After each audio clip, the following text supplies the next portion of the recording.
যুক্তরাষ্ট্রের এক ব্যক্তি প্রায় 2 দশক ধরে ইনজেকশন দিয়ে নিজের শরীরে একটু একটু করে সাপের বিষ ঢুকিয়েছেন। বিজ্ঞানীরা বলেছেন ওই ব্যক্তির রক্তে তুলনাহীন এক অ্যান্টিভেনম তৈরি হয়েছে।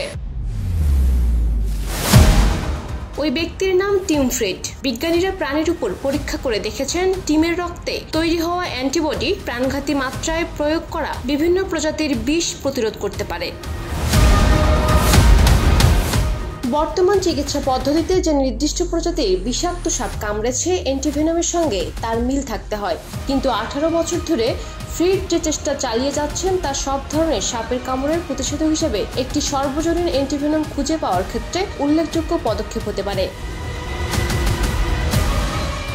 বিশ্বে প্রতি বছর সাপের কামড়ে 14,000-এর বেশি মানুষের মৃত্যু হয়। এর 3 গুণ মানুষ সাপের কামড় খেয়ে অঙ্গচ্ছেদ করতে বাধ্য হন বা স্থায়ীভাবে অক্ষম হয়ে পড়েন।